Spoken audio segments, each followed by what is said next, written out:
이슈 포커스 시간입니다. 일본 정부가 후쿠시마 원전 오염수 방류를 시작한 지 2주째입니다.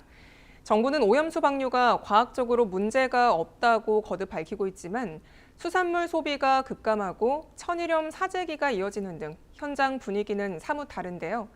이와 관련해서 일본 현지 분위기는 어떤지 최근 일본을 다녀온 진보당 노정현 부산시당 위원장에게 직접 들어보겠습니다. 위원장님 안녕하십니까? 네, 안녕하십니까? 네. 후쿠시마 오염수 방류를 앞두고 일본 현지에 직접 다녀오셨는데요. 가셔서 주로 어떤 활동을 하셨나요? 예, 두 가지 목표를 가지고 일본에 다녀왔는데요. 첫 번째로는 한국 국민들의 진짜 여론을 일본 측에 전달하겠다는 것이었습니다. 저희 부산 시민들께서 지난 6월에 한 달 만에 후쿠시마 핵오염수 해양 투기를 반대하는 서명에 11만 명이나 동참을 해주셨습니다. 네. 이 서명 용지를 일본 측에 전달하려고 했는데요. 일본 영사관에서는 수령을 거부했고 저희가 일본 현지에 가서 일본 원자력 규제위원회라고 하는 국가기관에 전달하는 데 성공을 했습니다. 오, 네. 그리고 기시다 총리관저 앞과 도쿄전력 본사 앞에서 우리 부산 시민들께서 전해주신 말씀인데요.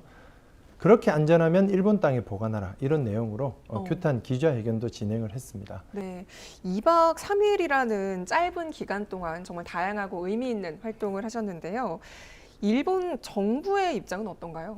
예, 일본 정부는 앞서 말씀드렸듯이 일본 영사관도 그렇고 일본 기시다 총리관저나 경제산업성에서는 부산 시민들의 이 반대 여론을 받아들이지 않겠다. 서명용지를 수령하지 않겠다고 입장을 발표했습니다. 그런데 아시겠지만 홍콩에서 열린 시민단체들의 이 반대 기자회견에는 홍콩 주재 일본 영사가 직접 나와서 항의 사안을 수령해 갔습니다. 네. 완전히 태도가 다른데요. 네, 네. 이 차이가 어디에서 나오는 것일까를 살펴보면 결국 정부와 대통령의 입장입니다. 홍콩 정부는 이 핵오염수 해양 투기 반대 입장이 명확하고요. 반면에 우리 정부와 대통령은 이 반대하는 국민들에 대해서 괴담 세력이라고 몰아세우고 국민의 84%가 반대하고 있는 핵오염수 해양 투기에 대해서 일본 편을 대놓고 들고 있습니다. 저희가 정말 나라 잃은 서름을 느꼈다고 할까요? 이런 현지의 이 고압적인 자세, 이 분노를 느끼는 상황이었습니다.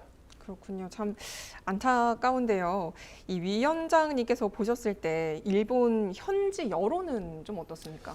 예, 좀 심각하죠. 그 일본의 경우는 자민당 정권이 지금 장기 집권을 하고 있지 않습니까? 네.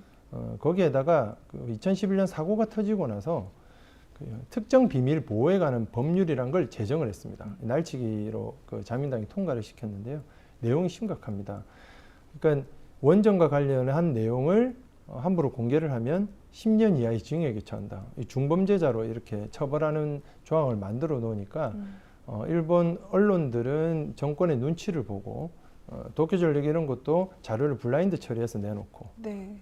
그러니 국민들의 알 권리가 보장되고 있지 못한 상황이었습니다. 네, 참 이 오염수 방류를 하면 여러 문제가 나타나겠지만 관련해서 어떤 부분이 좀 가장 걱정되는 문제라고 할 수 있을까요?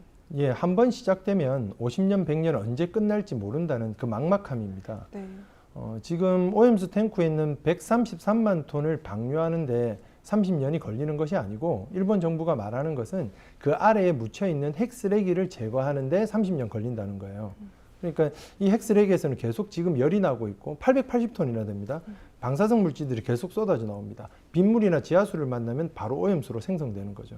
그러니까 방류하는 만큼 그만큼 오염수가 계속 만들어지는 상황입니다. 네. 그런데 이 핵 쓰레기가 880톤의 쓰레기를 제거하는데 얼마나 시간이 걸릴지 일본은 30년이라는 희망사항을 얘기했지만 지금 기술로는 1g도 들어올리지 못했습니다. 제거하지 못했거든요. 네. 그래서 전문가들께서는 50년, 100년 걸리는 일이다. 그러면 인류가 경험해보지 못한 엄청난 양의 오염수가 장기간 바다로 들어가게 되는 것이고 네.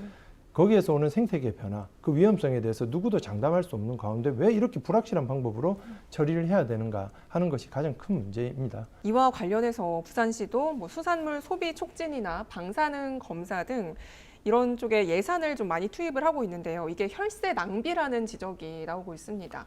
왜 그럴까요? 맞습니다. 그 소잃고 외양간 고치는 거죠. 그렇죠. 일본이 해고염수를 애초에 바다에 버리는 방법이 아니라 국내에 보관하는 방법으로 결정하도록 유도했다면 쓰지 않아도 될 예산이지 않습니까? 네. 그동안 일본 정부의 어떤 입장을 바꾸기 위해서 부산시가 노력한 것은 아무것도 없습니다. 그랬다가 비판 여론이 제기되니까 부산 시민들을 위해서 우리는 어떤 노력을 하고 있다. 그러니까 방사능 검사를 강화하는 예산을 늘려서 시민들을 위한 행정을 하고 있다는 이 보여주기식 그리고 눈 가리기식의 저는 행정이라고 좀 비판을 드리고 싶고요. 그래서 지금 부산시는 더 이상 이런 애매한 태도를 취할 것이 아니라 우리 부산 시민들이 절대적으로 반대하고 있는 해고염수 해양 투기에 대해서 반대 입장을 분명히 하고 일본 정부의 입장을 전달하고 해양 투기가 하루라도 빨리 멈춰질 수 있도록 행정적 노력을 다해 나가야 한다고 말씀드리고 싶습니다. 네, 알겠습니다. 이슈 포커스 오늘은 후쿠시마 원전 오염수 방류에 관련해서 진보당 노정현 부산시당 위원장에게 이야기 들어봤습니다. 오늘 말씀 잘 들었습니다. 감사합니다.